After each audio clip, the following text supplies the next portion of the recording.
What is lease? Lease জিনিসটা কি? Lease হচ্ছে একটা চুক্তি যেখানে একটি সম্পত্তির মালিক অন্য একজনকে অধিকার দেয় একটা নির্দিষ্ট সময় পর্যন্ত ওই সম্পত্তিটা ব্যবহার করার জন্য এবং বিনিময়ে কিস্তিতে টাকা নিতে থাকে। এখন যে লোকটা আসল মালিক ছিল সে হচ্ছে লিজর, আর যে লোকটা এই লিজটা নিল সে হচ্ছে লিজি। এই দুটো শব্দ আপনাদের ক্লিয়ার হওয়া জরুরি। এখন আমরা যদি একটু ইংরেজিতে লিখতে চাই আমরা লিখতে পারি lease is a contract. In this contract, the owner of an asset agrees to grant the use of that asset to another party. Another party বলতে বুঝে যে লোকটা লিজ নিচ্ছে মানে লিজে। In exchange for periodic rental payments. বিনিময়তে ভাই কিছু পয়সা পাতি নিবে, তাই না? What is financial lease? Financial লিজের আরেকটা নাম হচ্ছে ক্যাপিটাল লিজ। ক্যাপিটাল লিজ বা ফিনান্সিয়াল লিজের মূল বৈশিষ্ট্যটা হচ্ছে এই লিজ কন্ট্রাক্টটা হচ্ছে নন ক্যান্সেলেবল, ক্যান্সেল করা যাবে না। প্লাস এই লিজের যে মেয়াদকালটা সেই মেয়াদকালটা ওই সম্পত্তির প্রায় সমান 75%-এর বেশি সময় থাকতে হবে। ধরেন একটা সম্পত্তির মেয়াদ হচ্ছে 10 বছর, এই লিজ নিবে অন্তত 8 বছরের জন্য, প্রায় সমান। ওই সম্পত্তির যে আয়ুষ্কাল তার বেশিরভাগ সময় বা পুরো সময়ের জন্যই লিজ নিয়ে নেয়। একজন কিনছে 10 বছরের জন্য, তার কাছ থেকে প্রায় 10 বছরের জন্যই ভাড়া নিয়ে নিল যে ভাই এই 10 বছর পর্যন্ত বা 9 বছর পর্যন্ত আমি এটা লিজ নিয়ে নিলাম। এই ক্যাটাগরির যে লিজ সেটা হচ্ছে ক্যাপিটাল লিজ বা ফিনান্সিয়াল লিজ।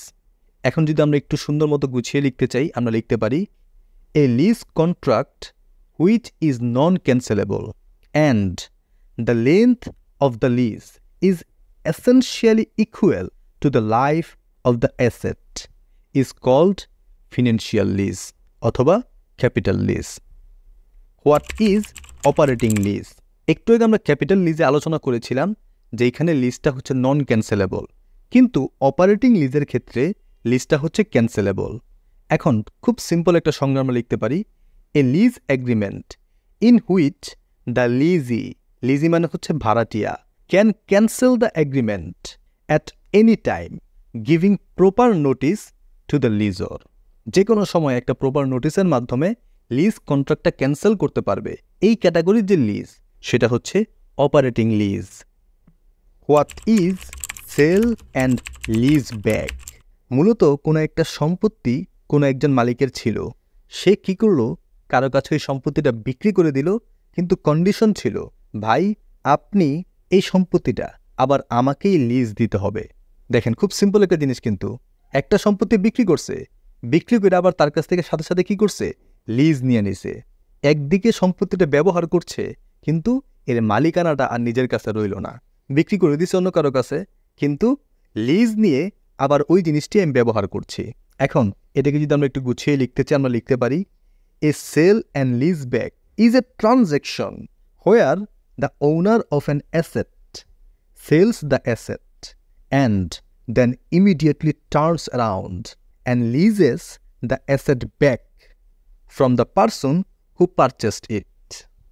যেই মানুষটা এই সম্পত্তিটা কিনলো তার কাছ থেকে আবার লিজ নিয়ে নেওয়া হয়। এটাই হচ্ছে sale and lease back. What do you mean by stock repurchase?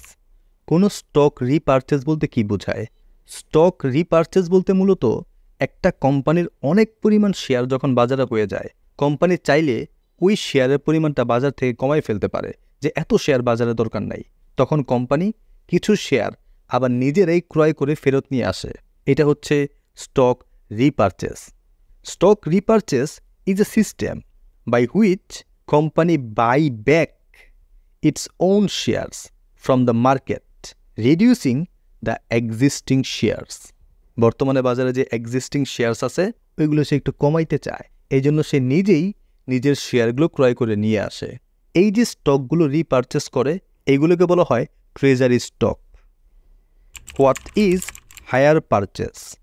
মূলত এটা হচ্ছে একটা ইনস্টলমেন্ট প্ল্যান, যেখানে এক্সপেন্সিভ যেই কনজিউমিং গুডসগুলো আছে সেগুলোকে প্রথমে একটা ডাউন পেমেন্ট দেয় এবং বাকি টাকাটা কিস্তির মাধ্যমে পরিশোধ করে। অবশ্যই কিস্তির মধ্যে সুদ অন্তর্ভুক্ত থাকে। এখন এটা খুব সিম্পল একটা সংজ্ঞা, a method of buying goods through making installment payments over. What is residual value, মানে ভগ্নাবশেষ মূল্য জিনিসটা কি? একটা ছোট্ট এক্সাম্পল দেই, আমাদের বাসায় যে সিলিং ফ্যান থাকে না, এটা যদি নষ্ট হয়ে যায় আমরা কিন্তু ঠিক করাইতে যাই মেকানিকের কাছে, সে ঠিক করে দেয়। অনেকবার ঠিক করার পরে একটা সময় এমন আসে যখন সে বলতে বাধ্য হয় যে আর এটা ঠিক করা যাবে না, এটা ঠিক করে আপনি ইউজ করতে পারবেন না। তখন আমরা কি করি? এটাকে ফালাই দিই? না, এটা আমরা ভাঙ্গারির কাছে বিক্রি করি কেজি দরে। যদিও এটার ব্যবহার করা যাচ্ছে না, তবুও ভাঙ্গারির কাছে বিক্রি করে আমরা যে পয়সা পাতি পাই ওইটাই হচ্ছে রেসিডুয়াল ভ্যালু, মানে ভগ্নাবশেষ মূল্য।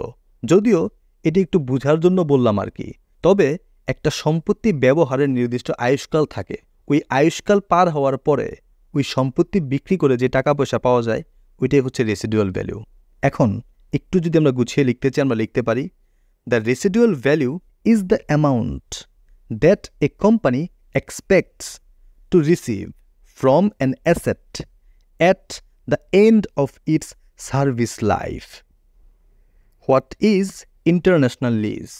এটা আমি কোনো বাংলা ব্যাখ্যা দিব না, জাস্ট ইংরেজিটা বলবো, আশা করি আপনারা খুব সহজেই বুঝতে পারবেন।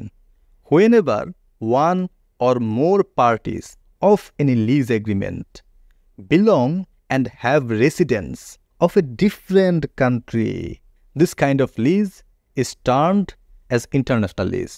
Belongs and residence of a different country, দুইজন দুই দেশের, এমন হইলে হচ্ছে ইন্টারন্যাশনাল লিজ।